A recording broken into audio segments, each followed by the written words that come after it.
Hello and welcome to The Best Girl, Episode 3. Today we're going to be talking about Sakura from Nozaki-kun, and I'm joined by Shabes from Caribou Coon. Say hello. Hey, hey there. Nice to see you guys. Great talking with you, Core. I'm happy to make this connection and talk about some best girls. Yeah, glad to have you. So I think we'll just start with our general feelings towards this show. Uh, Yes. I personally really enjoyed it. It's, in my opinion, probably the epitome of comedy in anime.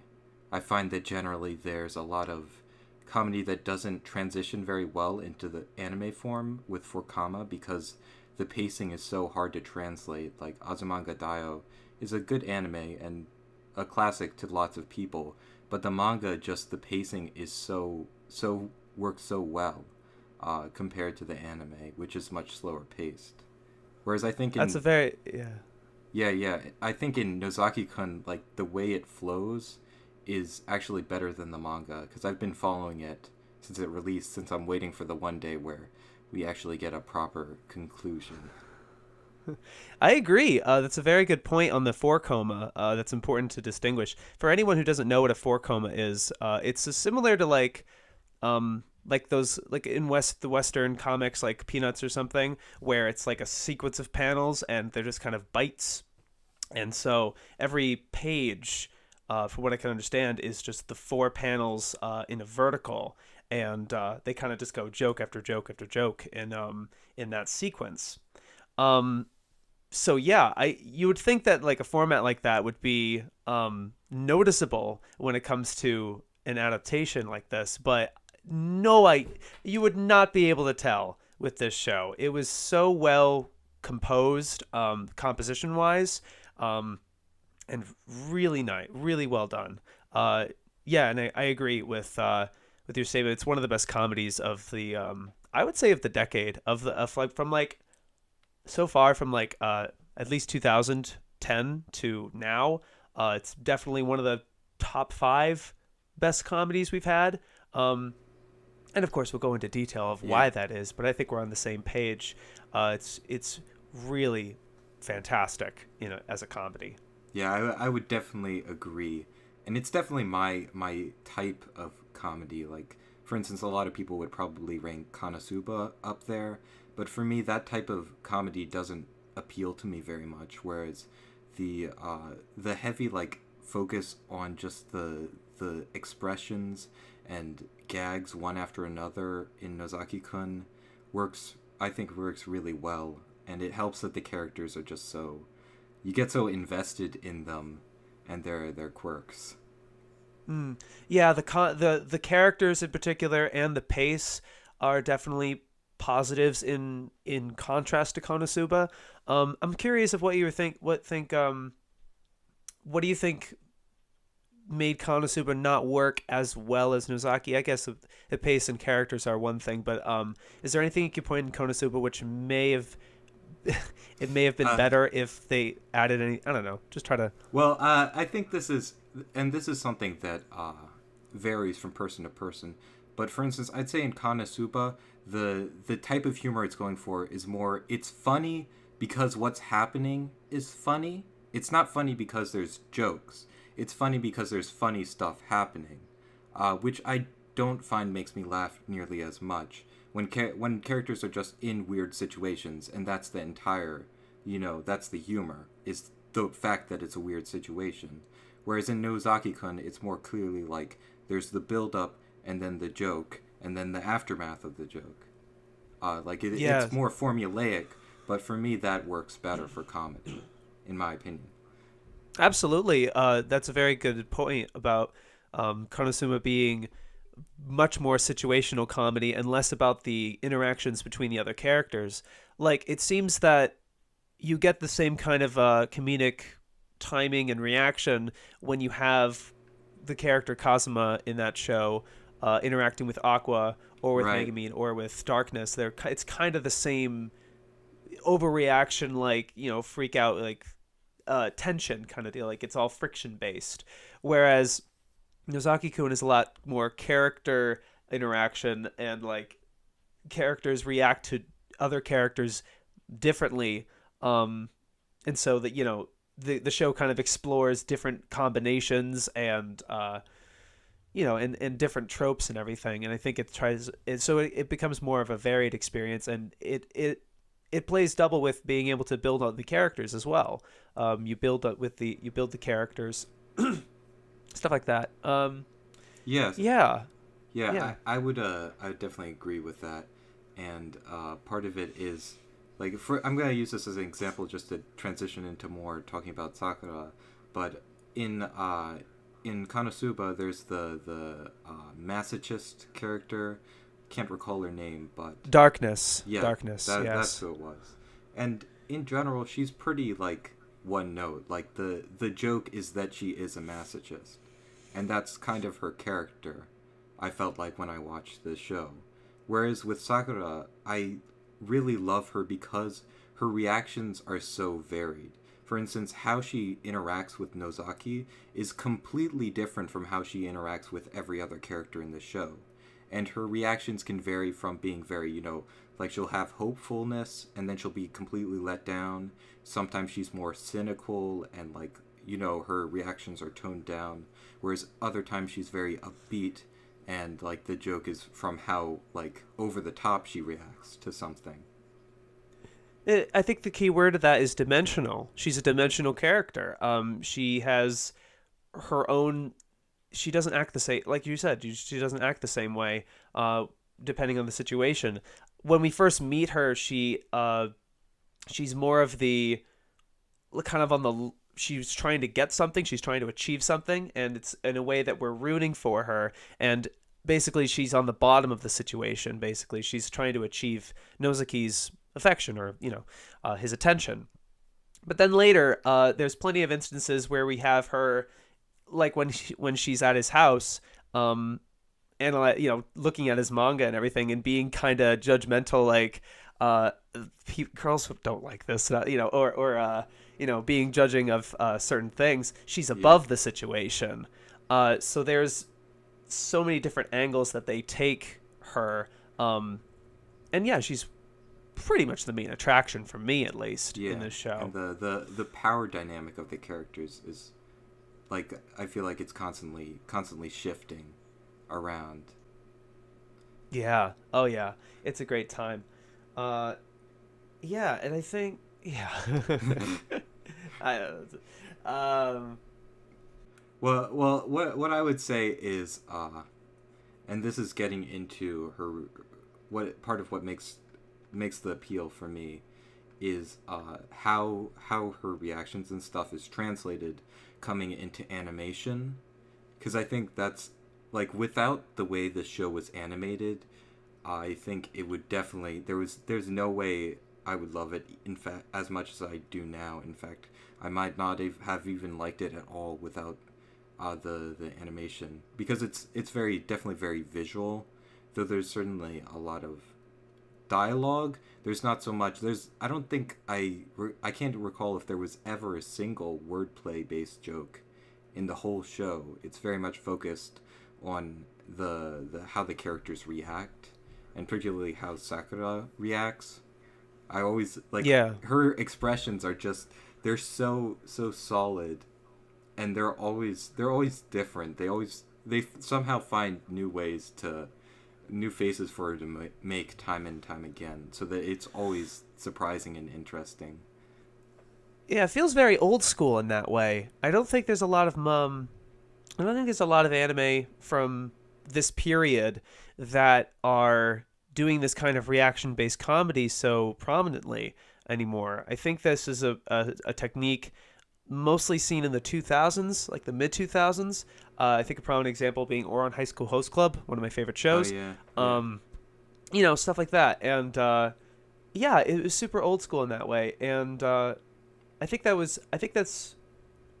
goes for every character across the board, but she is definitely the most expressive of all of them and the most varied, because her emotions are so strong. I think she has strong feelings for Nozaki. She has strong feelings for all the characters and her situation. She's a very wear her emotions on her sleeve kind of person. Yeah, and definitely that's part of, like, I mentioned this in a previous episode, but that's one of the character traits that really appeals to me, is that of a character who's very, very motivated and has strong feelings towards whatever they're trying to accomplish, and then, but even if they're having trouble accomplishing that, it's like that they have that clear goal is what makes it interesting. And particularly with Sakura, I like how they initially establish her feelings towards Nozaki as being fairly shallow. She likes him basically because he seems like a cool, manly guy. Yet even as the series goes on, she doesn't lose her feelings for him. The reasons she likes him just change. That's a very good point. I think she is super motivated, and I think an aspect of her character that appeals to me in the same way that, motivated characters appeal to you is her love for being in the situation she's in and just existing, I guess. I really love characters that just kind of love life in that way. Like are content. And and she's like she's she's experiencing high school, and like she realizes that, and she's loving every minute of it, kind of deal. And I love that kind of character, even though she can be cynical or judgmental or something. She has her I think it's apparent that she loves existing in this way. Yeah. Or just being alive, I guess. I would definitely, that's an interesting point, because it's like, yeah, she does have her, like, her motivation, like she wants to confess to Nozaki and she wants to go out with him, and she's constantly struggling with this, but even despite that, you're right, she does just enjoy being around him, which is very, it's really adorable, just like when they have their sweet moments together, in the few occasions where the show doesn't try and, subvert your expectations and just lets them have a nice little moment. It's very, you can see that she just, like, she enjoys it, and she isn't in any hurry. Yeah, absolutely. I think she's like a ray of sunshine kind of person. And this is one of the things that I'm realizing when I'm really thinking about, when you think of best girl, you think of the character that if she's on screen, it's the better show. It automatically makes it a good show. Kind of like, it doesn't, if everything around her wasn't as on, the show is great. I think it has other elements that are on par, that make it good. But like, she's the kind of character that is so strongly attractive, not physically, but not as physically, but like seeing her, it's like, yes, more of this character. Yeah. And that's the kind of bell going off in my head, being like, yeah, I got a best girl here. And I appreciate how she's used, because thankfully this show benefits from having not only the great main two with Nozaki and Sakura, but all the other pairings in the show. It's two other pairings in the show. The humor for everyone works really well, but Sakura still is like the highlight of it all. And even like, they'll have the moments where she's at the forefront, then the jokes are based around like her and her reactions, usually to Nozaki. But even when the other characters' relationships are being the source of comedy for it, she's there too, and she's like showing her reaction to it in a way that you sort of like relate to her, because she's often giving a similar like sort of feeling towards it as the audience is. So you kind of connect with her all around. Yeah. I think what I really like about her, she's the kind of main character that whenever establishing that whenever she's on screen, it's a better show. It's fantastic. Even in that frame of mind, despite her being the main character, there's a lot of storylines. So this show is kind of episodic in that way, with like, it splits its stories in two every episode, I believe. The way that she's implemented into the story, she's not the main character of every story, but she is kind of a prominent figure in most cases. Yeah. But that's one of the things I like. She's the kind of main character that doesn't hog the spotlight. I think that this show is definitely an ensemble show.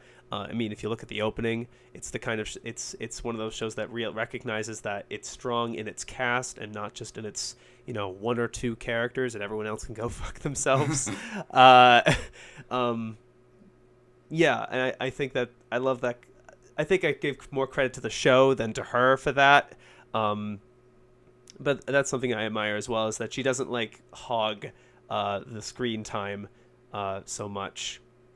Yeah, and I think that it's good because the show knows its strengths. Because I don't know if I would say Sakura is an especially interesting character as an individual, like by herself. It's what makes her fascinating is how she plays off of all the other characters around her. How the different responses she has to everything and her emotions towards it all. It's very much the show knows what it needs to be, because there's some other shows out there where they try to focus too much on all the other characters, where the highlight is definitely this one individual character who has a very like fascinating personality, or is like going through a big development through the course of the series, and so it's kind of frustrating because you're like, I want this character to be at the forefront because that's the development that's interesting. But in the case of Sakura, it's like, I want to see more of her because she's fun, but it's not like you need more of her because she just works in the way that she's utilized alongside everyone else. It makes the pacing it feels very flowing throughout the show because you get like just enough of every character so that you're like still engaged, and the humor never gets dry because the way the characters interact is different. So as you switch between the different characters, it's like I don't know, drinking some coffee between a different meal, like it cleanses your palate. And refreshes you for like for the humor of these different characters again. That's a very good point. And I think what you were saying about having to be hung on a character's motivations or a character's like a character arc, that happens with a lot of shows where you're watching kind of a side. I think one of my favorite shows, Monster, does this a lot, where it takes a string of episodes, or there's a lot of episodes where it's focusing on a side character, or even characters that are just going to appear in one episode and kind of give them a mini character arc. And there's long stretches of this, and it's like, all right, this is cool and all, but I'd love to see me some more Dr. Tenma, the protagonist, to keep this story going. I want to see him get this guy, kind of. I would like the show to keep going. 74 episode show for a reason, unfortunately. But I ended up finding out that I kind of like it for that, but that's a different thing. But you're right. I think that it's very easy to get hung up on the character's motivations, and if you feel too strongly about that, so then when if the show wraps up like Nozaki-kun does, and it doesn't conclude in that way, it doesn't complete that arc, and you were hanging on that the entire time, sitting through all these other stories that doesn't have to do with that character arc, not really paying attention to them or enjoying them because you have this arc in the back of your mind. When the show's over, you're completely disappointed and tell people to skip it, like a certain Canadian I once knew. Thank God he found out he's wrong. Oh my God. Well, Jeez, man. this point popped into my mind while I was listening to you talk, because part of all this is that you know the case in a lot of romance anime is that the characters get together and that's when the show ends. If that does happen, in oftentimes the cases the characters don't get together, then you read the manga, and the characters get together, and then the manga ends. Is usually how it goes. But it's usually like the relationship is the goalpost. That's the end goal, and that's where it stops because the writer didn't really plan for it to go anywhere after that. Whereas I feel in this show, the relationship is more of just a tool. It's a tool to bring these characters together, to bring Sakura into the group with Nozaki. But it's not really all that important. I do want to see them get together, but the thing is I don't feel like their relationship would change if they did get together in the end. Because I feel like if they got together at like episode 1, she said, you know, I want to date you. Okay, maybe not episode 1, but she confesses to him again and messes up and says she's his fan again in a great scene, and then she's like chuckling to herself while she's crying, saying, I'm so happy to get another autograph. And it's a really funny scene. But if they had changed that and made her actually confess and he had just said yes, I feel like the rest of the show would have just gone on as normal, and you just take out anything where she's struggling to confess, because their relationship works because of their characters. It's not based around any hidden element that like they're holding over our heads like a carrot with a stick. Exactly. I think that's a problem with a lot of romance anime, that they think that the act of the two of them getting together achieves some sort of nirvana, where it's like that's the ultimate thing, and it really isn't a lot of the time. It can be. I think it should be treated more of a climax and not so much of an end thing, because relationships keep going, as we see with other shows like My Love Story, or Great probably other examples that are escaping me, where the relationship is established and then it shows the actual relationship. A romance show that isn't so much of a romance show too much. I think it's overall a good thing when romance isn't the show, but it's a supplement to the show. It's like it's a great addition. Like, I'm happy this is also a thing. Rose of Versailles is what keeps coming to my mind, where you want to see these two characters that you see from episode 1 that you know are inevitably going to get together. You want to see them get together.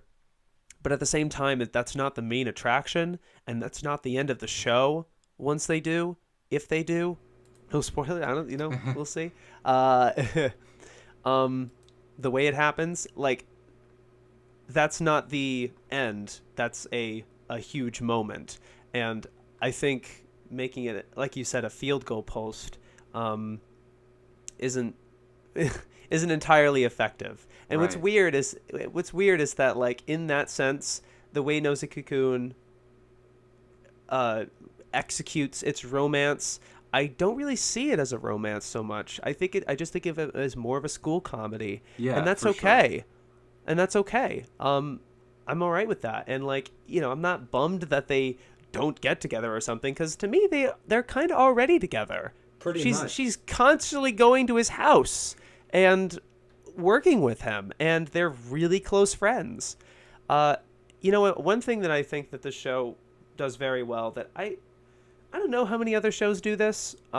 Maybe this is just a common thing, and I'm just like, I like it, and like, no shit, Sherlock. But what I like what this show does is that it starts her out at kind of like, what is it?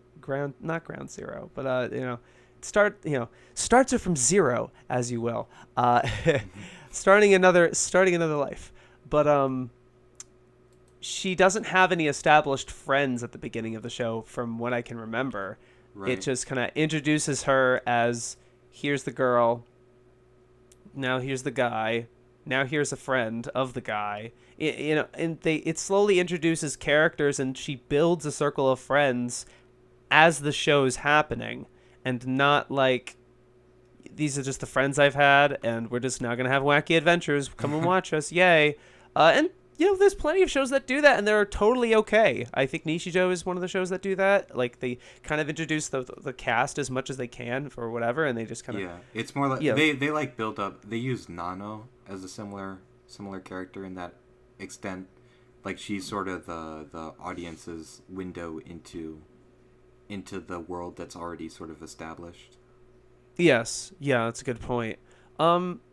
But I don't know. I just wanted to point that out about the show. And then I think it centers us more towards Sakura than anything because she's being introduced to these characters as we're being introduced. There isn't a time when like the red haired guy, the name is escaping me, is meeting the prince character, that girl who like seems like a guy and everything. Like there's not a scene like that's not how they introduce us to characters. We're always introduced to characters with Sakura, and she meets this character for the first time, and so do we.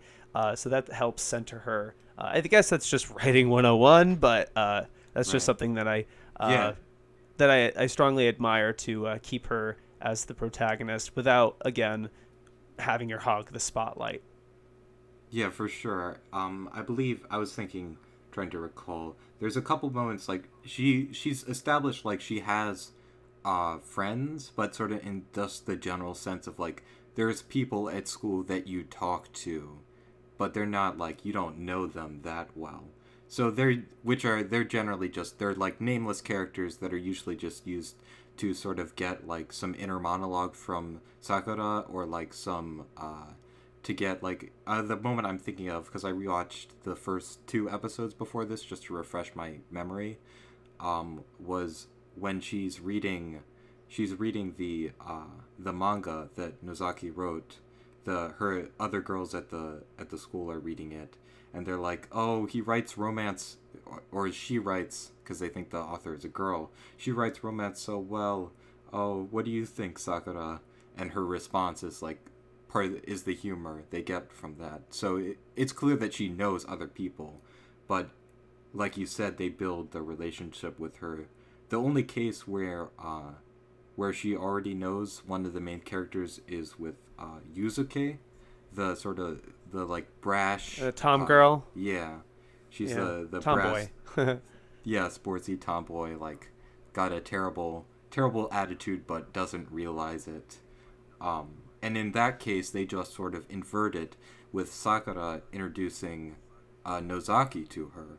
Like they just switch around how it's usually done. I think it's definitely very, very well executed, and I also like that to a point. One of the I think running aspects of humor with the show is the characters' different levels of ignorance. Like all the characters have various levels of ignorance from which they pull humor. Like Mikoto is self-conscious but also ignorant of other people besides himself.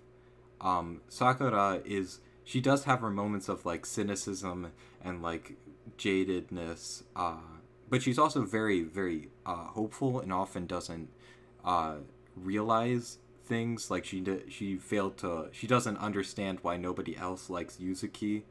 I would say, and Kashima, the tall prince character, she's completely ignorant to Hori's annoyance with her. There's the constant playing off of ignorance, and particularly with Sakura, I like the way that it's used because she can have the moments where she's sort of like she's wizened up to it, and this is like when she's constantly getting her hopes up for Nozaki to say something nice to her and it not end up being something like some sort of double meaning, where she's getting her hopes up for something romantic sounding but he really just means something very run of the mill. And it's like throughout the series it's like she gradually is like trying to restrain her hopefulness because she's been burned before, but every time she still like can't help but get a little bit hopeful about it. That sort of positivity is very, very appealing.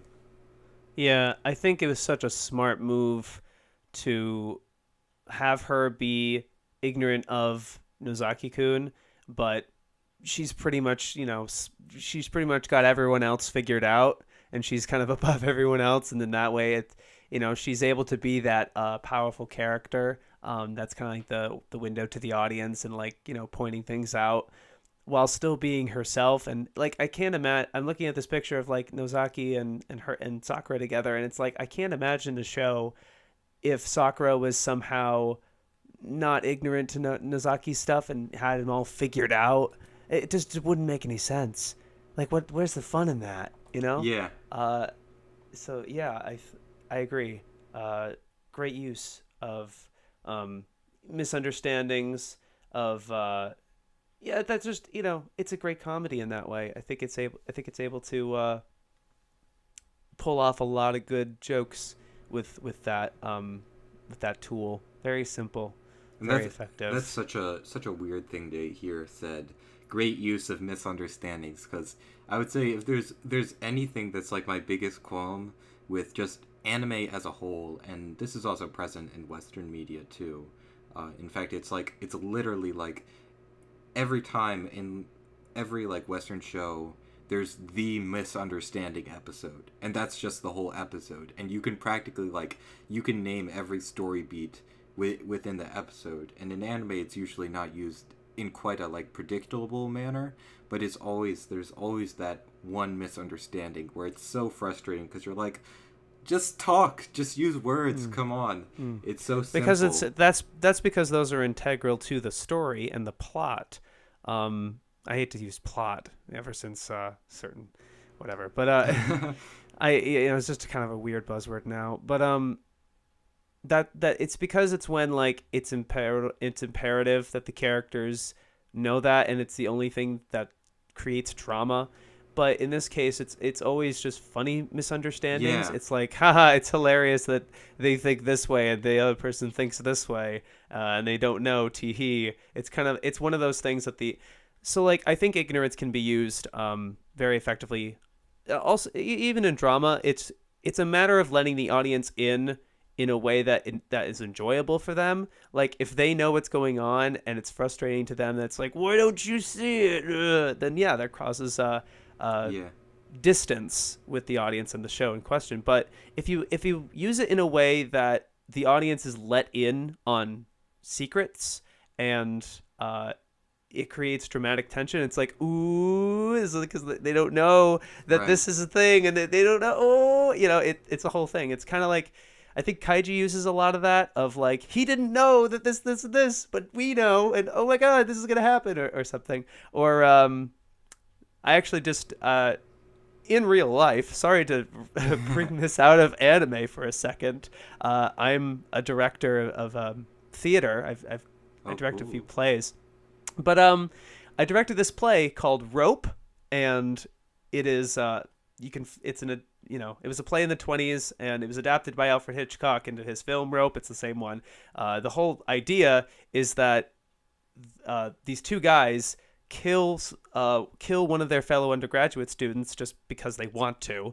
It's kind of like a power play, and they stuff his body in a chest, and then they invite a bunch of their friends over, including the boy's father, to a party in which the body is in the trunk in the room with them. So all the characters except for those two killers are ignorant of the body being in the chest, but we as the audience know every little secret that's going to happen. So we know when things are going to connect, and we know, basically it's that's that scenario of we know what they don't know, and that it's appealing in that way. And that happens with comedy as well, in the same way. And that's what Nozaki-kun does a very good job of.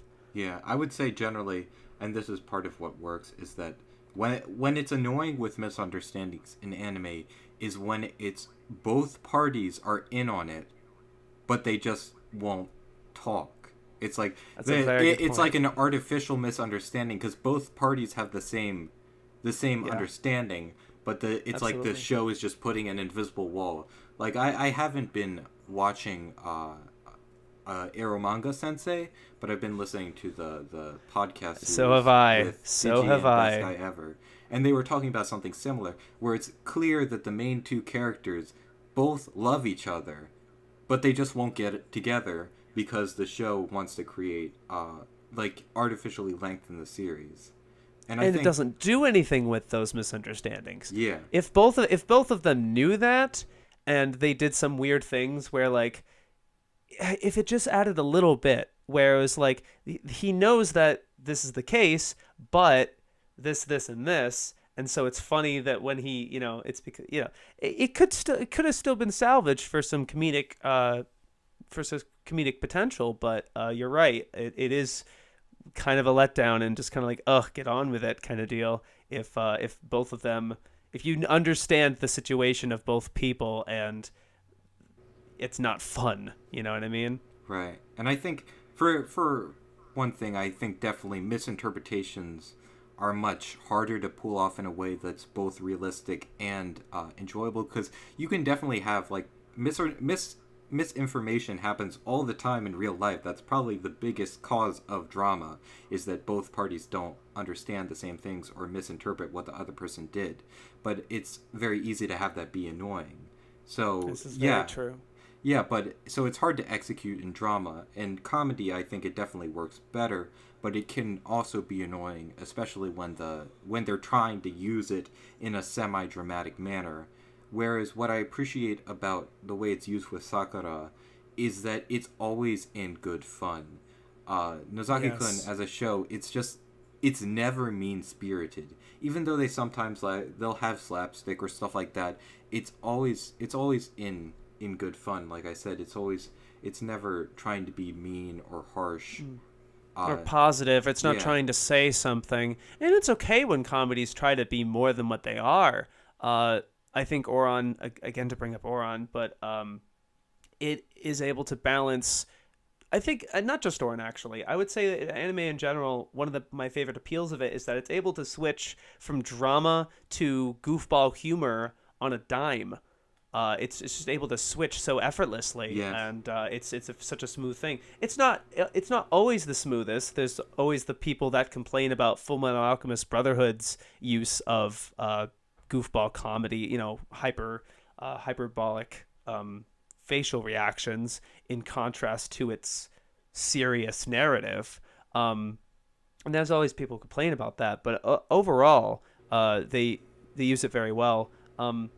But yeah, I agree with what you're saying, that Nozaki-kun never tries to paint itself seriously. If anything, it tries to take itself serious is not the right word. I think it's like grounded. I think it's grounded, and like they confront the characters, motivate, like the opening scene with her trying to confess to him. They don't go goofball the entire time. They build it up with like, all right, I'm gonna, and it's positive. It's like hopeful, Right. and it's not And like it's definitely not as it's all about the tone. right. It's definitely not like off the wall in the sense of like a show like Nichijou, which just tries to take something to the farthest extent physically possible. It's much more based in reality, and it's just that the characters themselves are really funny, and the way that they're expressive is funny. Yes, absolutely. And yeah, I think that might be the appeal of four comas in general. I think they have to be very character focused, because it's all about their interactions with each other and not so much of these big set pieces. It could be about the set pieces. Yeah, but I would think overall, I think that's the appeal, and probably why four comas are why those work and why this show works. Absolutely.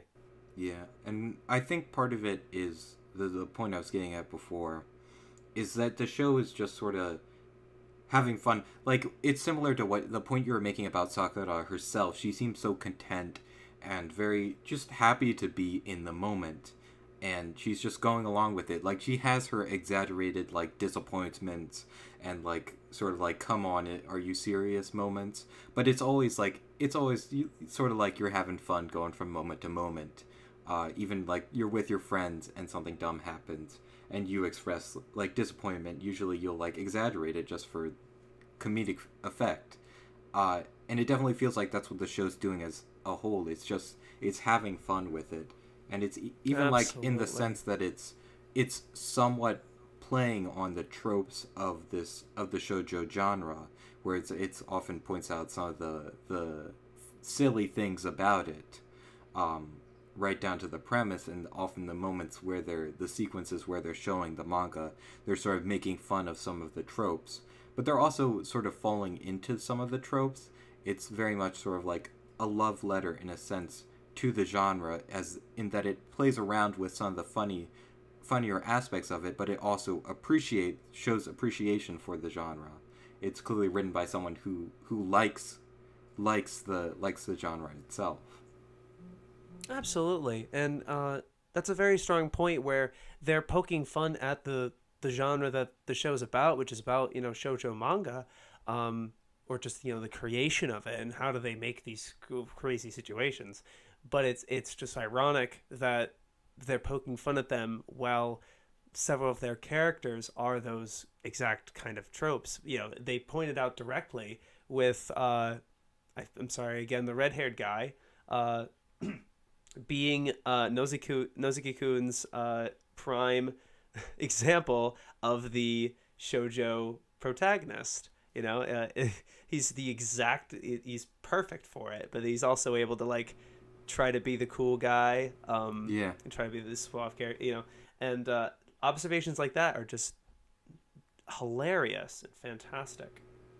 Yeah, I hate using this word now, but it subverts your expectations, but not in a way that is really critical of the genre. It's not trying to, for instance, it's not trying to take the stereotypes of the genre and then sort of break them down, which would make it would make for an interesting show if a show was just super mean-spirited and just took everything about the shoujo genre and tried to just systematically break it down and have all the characters be miserable. But Gekkan Shoujo is much the opposite. It's very, very positive and pretty feel-good.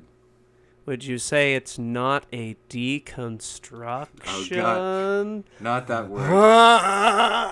Yeah. Oh Jesus Christ. But what you're describing, it either exists or will definitely be existing in the next couple years.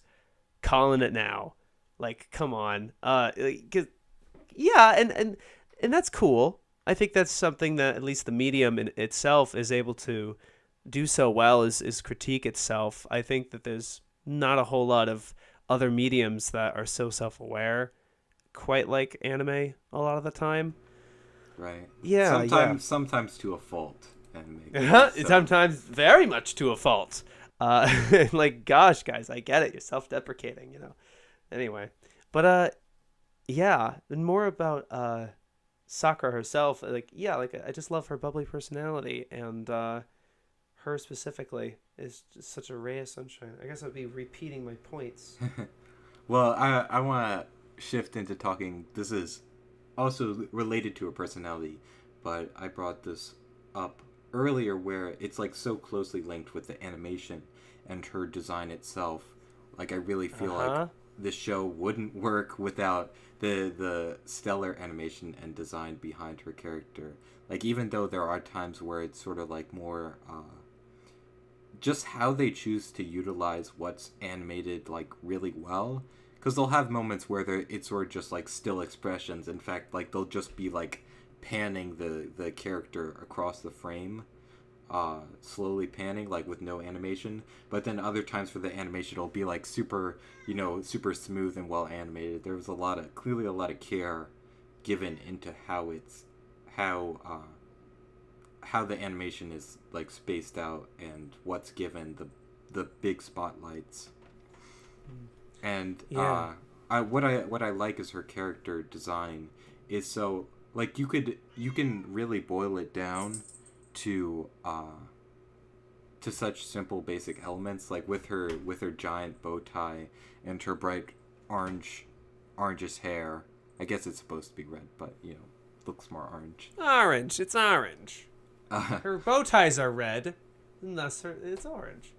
Yeah, and yeah, you could draw a incredibly basic quick sketch, and just you put the bow tie, orange hair, and big eyes, and like it's so easy to identify who it is. The big eyes in particular. I think if you look at cosplays of Sakura, I don't think they're as strong as how she is in the anime, specifically because of her eyes. They're the first things that I am drawn to because they're just so idealized shoujo eyes Yeah. and incredibly it defines her character, and every time she's making a face, her eyes are doing something different than what they normally do. Yeah, I'm like looking at like the Google images for her for Sakura, and like every single like face is, you know, a little bit different, but her expressions are always so perfect. So yeah, and I think this show knows why why anime chooses to have big eyes in the first place, because they're one of the most expressive parts of the face you can possibly have. Yeah, that's a very and good point. it's super quintessential basics, and not a whole, I would say that the rest of the show, Nozaki-kun, doesn't actually utilize this the same way that they do Sakura. Everyone else in the show has very narrow eyes. You're completely right there. She's really the only character who's so expressive facially. A lot of the other characters express a lot with their body language or with their speech, but Sakura, and this is kind of like what you said, she's a very wears her emotions on her sleeve, and they use the animation to really show that. Especially with her character design, it comes across very clearly. Absolutely. I love how I especially dig that she's the shortest one in the whole group. That makes her especially adorable. Especially again with how emotional she can be. She's just this ball of energy, and not so much like this.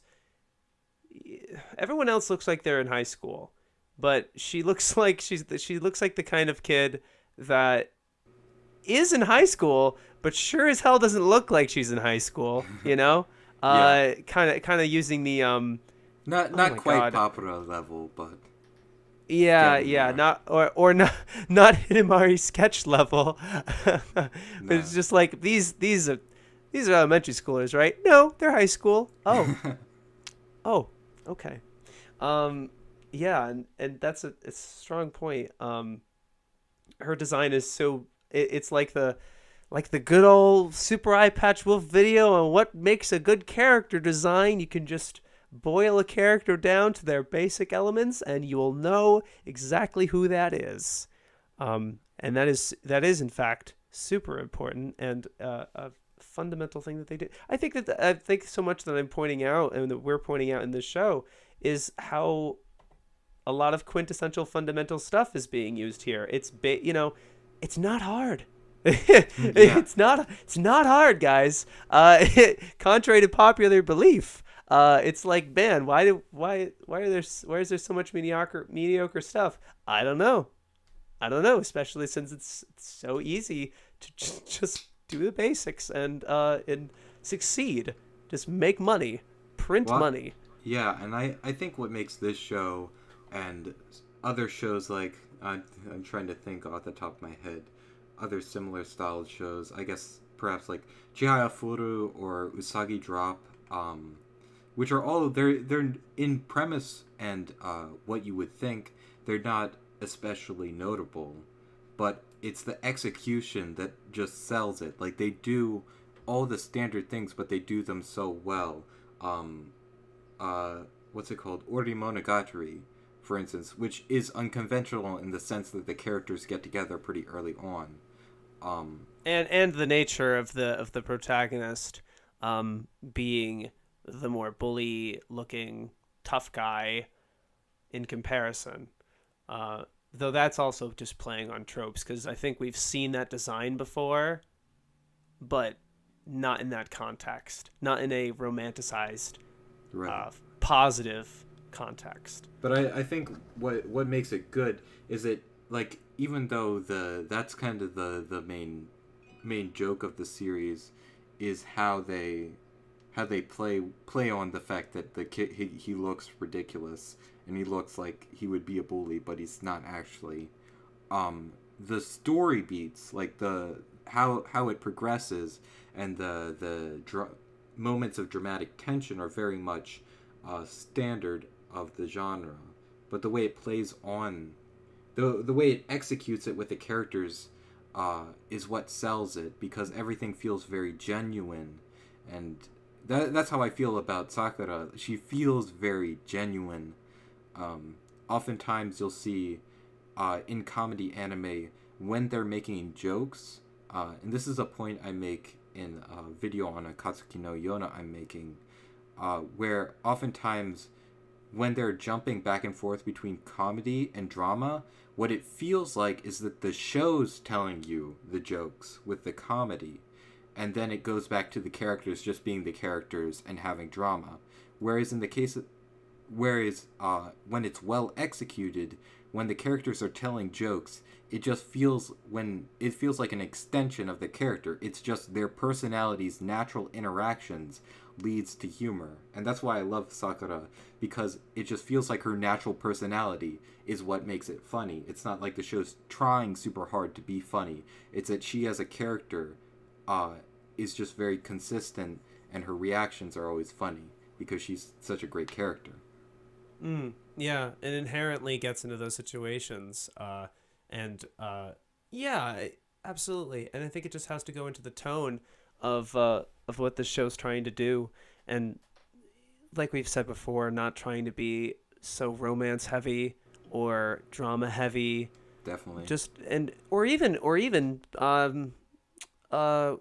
not trying to say deconstructive, but similar to deconstructive, but again, not trying to like be a satire. It's not trying to. It's just having a fun time with really strong central characters that you like. You know, right? That's yeah. And she's the best one. She's best girl. I Yeah, don't know why. Sure. If anybody, I worded this for when we were deciding which show and which characters we were going to talk about. I was like, there are other girls in this show, and I can see if other people like the prince character or the tomboy character more because it's their thing, it's their niche. Maybe Sakura is just my niche because I love that kind of character a lot. She shares a lot of traits that my other best girls do. But it's hard, it'd be tough to find some argument against why she's not as good. I'd love to hear it. I'm curious. I feel like it's definitely in the case of like if you really like a certain archetype, you might like some of the other characters more. But I definitely feel like Sakura is by far the strongest character in the squad, and that it's sort of all like, even when she's not at the forefront, it's sort of all told from her perspective. Like even when you're seeing like a scene of her interacting with Nozaki, you very rarely do you see it from Nozaki's perspective. Occasionally you'll see inner monologue from the other characters for comedic effect, but generally the most of it is from Sakura's perspective. Yeah, and it especially works so well when the show is prominently about her for the first couple episodes, and then later when it's more and more about the side characters. Whenever she gets that punch in, when she gets that that interaction with them in the story, it just makes it all that better. It's fantastic. It's very well done comedy, very well done character, very well done. Yeah, for sure. And this is completely random comment that I had no idea how to link in, but just want to say she's got purple eyes, which is amazing because purple is my favorite color. Completely unrelated to anything else, but I like that decision too. I really like the choice because it's another one of those things where it's like, gosh, if I'm trying to picture her in any other color, and I'm like, nah, purple's the right one. Purple's just the right one. It's probably the great thing to anime. It's like you can have whatever color eye, whatever color hair you want, and it doesn't seem weird. It just works. Nope. Absolutely. It's all about color design, and it's good that the show doesn't try to be like super smart with its it's color theory. Look, guys, her bows are red. Red means dead. You guys, look. I'm sorry. I keep bashing it. It's all erased. It's all It's all in. It's not a jab at Erased. It's a jab at people finding things about Erased. No, all in good faith to I can think YouTuber, of a few people. yeah, to YouTubers who are clearly more successful than me. Right. But we'll and God, I'm at that point. I guess this is off tangent, but like, Sure. I'm at that point where every time an AniTuber uploads a video, any of them that I'm subscribed to, I'm like, God damn it. I'm so off my game. I gotta get in there. Dude, that's how I feel all the time. Okay, this is worst. I'm gonna try and make this quick just so we can get back on topic. Yes, please. I have to vent that, like, this guy, I can't remember his channel, but he just put up this video on the music in Koi no Katachi. Oh, on Koi no... Oh my god, on Koi no Katachi? Yeah. Okay. And so in it, it's like well researched. He like cites interviews with the composer. He has like brilliant editing, and he's got like 500 subscribers. And I'm like, oh my god, what am I even doing? Because I want to be able to talk about like music in more depth, but I'm like, man, I don't know if I can get to this dude's level, and he's not even that high above me. Yeah, right. It's like I'm the same way with like in terms of research. I continue to like get super jealous of those people who cite. I'm like, I cite just want to shit. talk about the show. Yeah, I'm the same way in terms of like my perspective and stuff. And I mean, like, if I have to look up names or like who did the thing, then Right. Sure. But otherwise, yeah, I'm in the same position. God damn. Whereas it's Especially because like Pause and Select, for instance, he's the type of guy who would like read like, I don't know, 5 novels before making the video.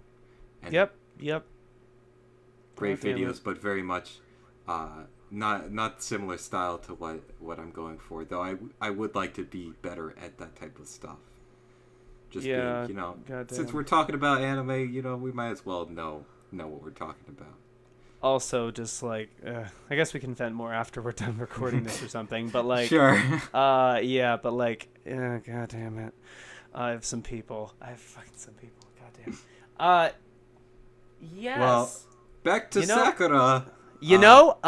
I appreciate, and I guess this is just in general, but this show does not try to sexualize their characters. And sometimes, You're right. Sometimes it's okay. Sometimes it's like, yes, I've always wanted that if I particularly like her, like the character. But there are some characters that you just don't need to see sexualized, or like you like them because they're not sexualized at all. I would have to agree.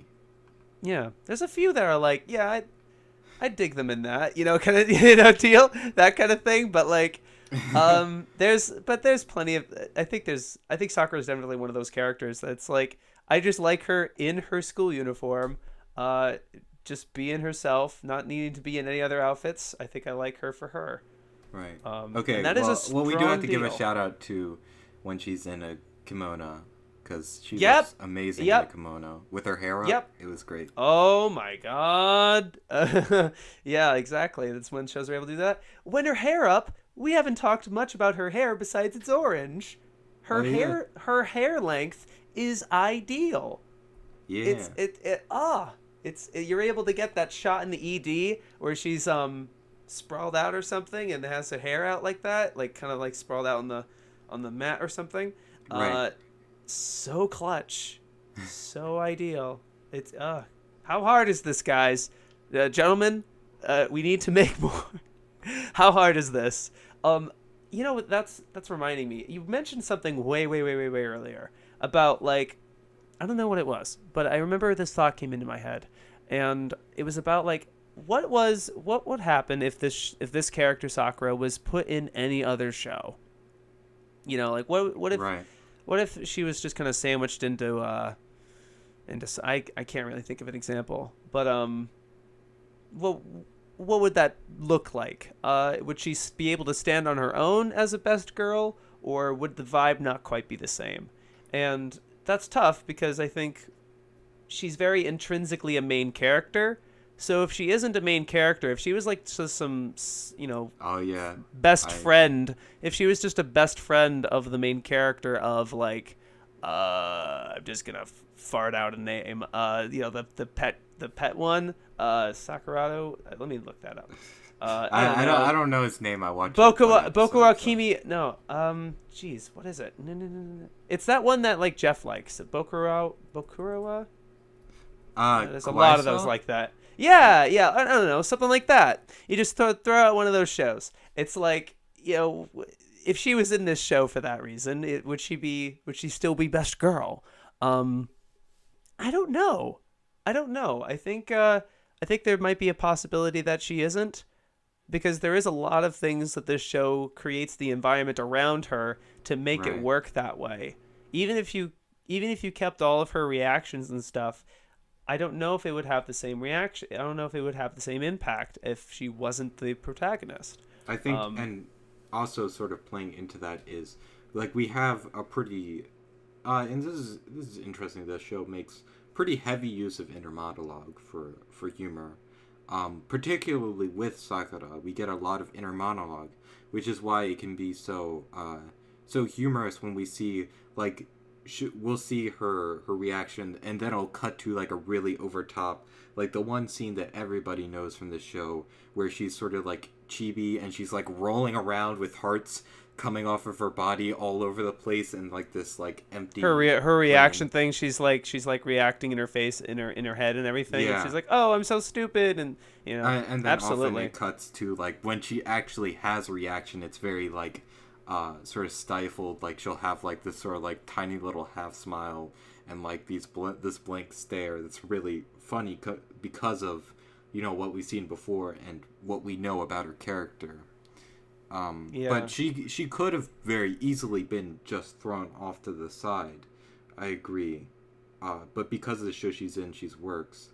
My point earlier, I was trying to make more so the reason she works, I think, is because of her interacting with other characters. So I definitely think she could potentially work in other shows. Of course, it depends on the show, and she works the best here. But more of my point was that she works because she's interacting with other people, just in general.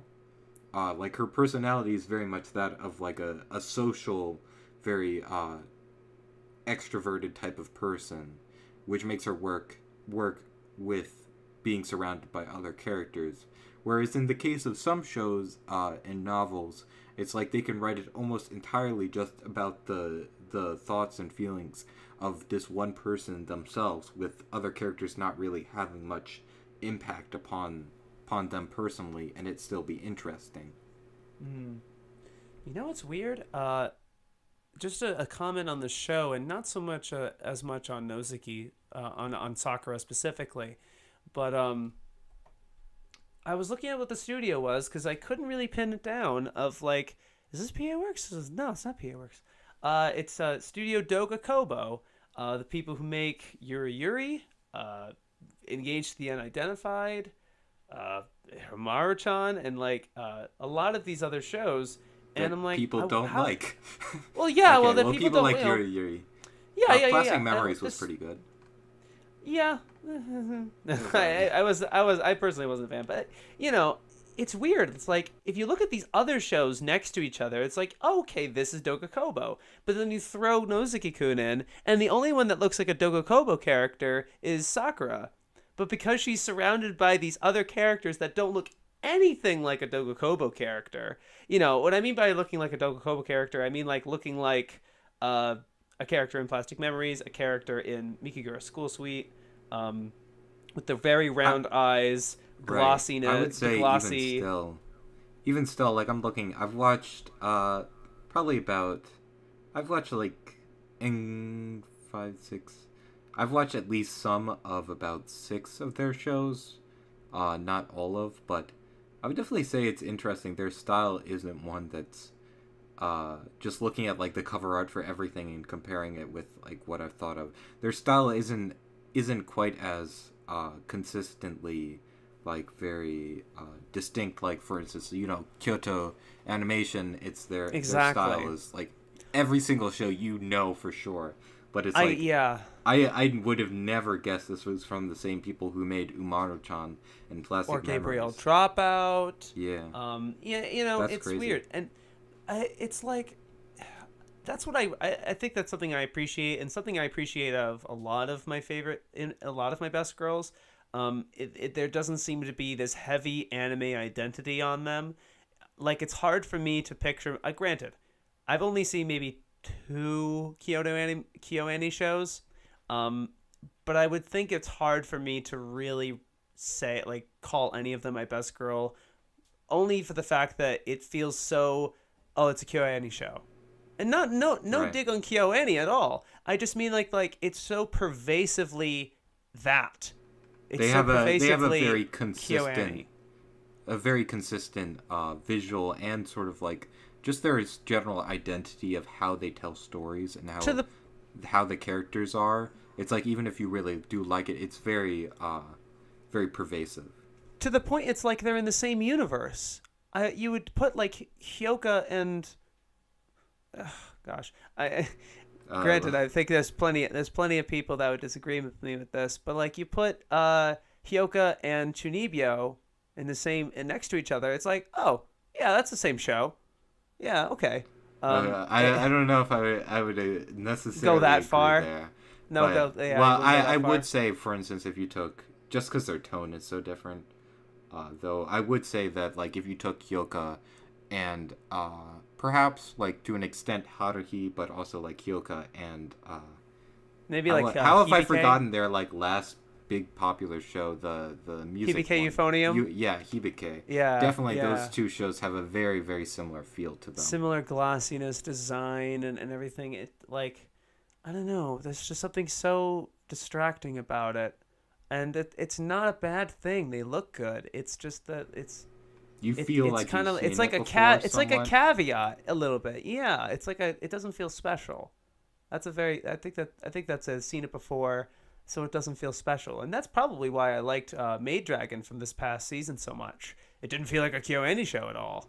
They completely blended themselves in. I'm like, oh, thank God, finally, I don't have to like keep watching a show and just scream bones, bones, bones, bones, Right. or IG, yeah. They scream like a God. And I guess if you like the studio, then sure, but A very good point. And that sort of applies to the last video podcast of this I did. I was talking about Ohana Matsume from Hanasaku Iroha. And in that's a very, very similar case where it's like she does not feel, because PA Works definitely has a very distinct style to them. Yes. Even I mean, though Jesus, though I Sakura do, Quest and Shirobako. Is this like Yeah. a spinoff or something? People were saying, like, okay. yeah, and their characters often are very similar. But Ohana, she's sort of like an anomaly. Like she's her own thing, sort of like shooting around, orbiting around the PA Works studio. Yep, absolutely.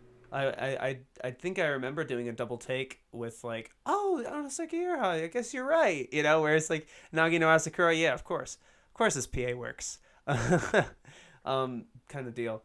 Yeah, I think that's just something I wanted to tribute to Nozaki-kun, to give it credit for. It's nuts. It feels like it feels special in that way, and her design is super specific and very. I did awesome. want to comment on this is more on just her character design itself, because I think we were going to talk about her hair and then we got way off track. Yeah, I think we were just at like, wow, it's so ideal length, and then we're like, yep. But yeah, one of my favorite things about character designs in general, I've said this many times over, is their hair, because I think hair is just such a easy way to convey what a character's like, and just it's one of the most vital parts of a character's design quintessential. to make them interesting. Yeah, It's and I very, think very her important. design itself, like the way they designed her hair is very, very like in line with her personality. You know, it's slightly unruly. Like there's a little bit of like it's a little messy, but not too much so, and it's a little on the longer side, and it's also very bouncy, much like her personality. Yep, and colorful, full of expression. It's Yeah. it's loud. If you put her in, there's a if you look at a picture of the cast standing next to each other, it's the loudest thing in the entire palette. Is her orange hair. Yeah. And then maybe the next loudest thing would be the orange shirt on the redhead guy, which, again, the only thing I could ever really describe and people will know what I'm talking about is his red hair. And the rest of it doesn't have that much of a defining presence to it. Yeah, they Neither all... does the majority of the rest of the characters. They all kind of look very normal. Yeah, she particularly, like, she's very different because not only is she the shortest of the cast, but she also has, like, a very big, wide eyes, like you mentioned, and a much rounder face. Like, all the other characters have much more narrow, more defined elongated chins. A little bit. Yep. Yeah. One thing I do sort of like is the proportions of the characters. Just like the whole cast is a little bit more trying to be a bit more realistic. Like they're much more slender, and they have pretty long legs actually. Yeah, it's just different, and I like seeing. They look different more. stuff. They look appropriate age, honestly. Yeah, I think that's what lends to the fact that they look like high schoolers. Like even though Sakura definitely looks like like you said, she looks like a high schooler, but like the high schooler you see, and you're like, yeah, that's a high schooler, but they don't. They look really young too at the same time. Yeah. Because she has this sort of more slender, realistic it's like proportions. if you didn't see them in school, if you saw them like at a mall or something, you point them out like, oh, what grade do you think she's in? Oh, 7th grade. No, she's a senior in high school. Oh. Yeah, I see it. Yeah, or something. There's plenty of people like that. Props to those people. They have the curse of eternal youth. Well, I think we should just start leaning towards closing it out. We've already agreed. Gone, I think we've way over the projected I think we've time. covered the bases. Yeah, but I think we can, just hammered it home. Any last thoughts on the character, if you have any? I think I've said my piece. She's best girl, and she's a reason, probably the primary reason I recommend this show or encourage people to see it. It's balls out funny. I remember dying with laughter when I first saw this with the group I was watching this with, just busting my gut, man. And it's it's lost a little favor for me since, only because of its length. It's too short. I want more. For sure. Do I want more? Best girl. Easy. Definitely. I would be inclined to agree with you. She's a great character, very, very fun, very appealing. Just, it's a great show overall, and I definitely have laughed at this show more than with any other show I can think of. Very rarely am I like bursting out laughing out loud to the point where like my family is like, "What are you watching, man?" But with that's Nozaki-kun, always the best feeling. Yeah, it's like even if you are one of the people who generally doesn't like to watch shows that don't have resolution, I would say definitely give this show a try because it's really worth your time, even despite that. So yeah, just a great show, great character, just wonderful. Thank you for coming on to this podcast. It was great having you here and hearing your thoughts on her. It was delightful for you to have me, and I'm hoping this can encourage. Again, I think more people should talk about what they love and not so much boiling it down and dissecting it. And I think there should just be more love, and this is important. And I All think you need is love. yeah. And yeah, thank you guys. If you want to hear more of his lovely voice, you can check out his channel. It'll be linked in the description and I believe on the end card as well. Yeah. But And thank you for everybody. If you just hear from, if you've just got redirected and like, you know, I shared this and everything, and this is your first time with Core, even though it's on his channel. Please check out more of his content. He's one of those hard workers at that grindstone without the rest of that the group of us who are like under a K and or just like under 10K, I guess, that are just like busting it out. all about that grind. Get on that grind. And supporting the AniTube community. He's a fabulous addition. Why, thank you. Well, thank you everyone for listening, and I will see you all next time. See you guys.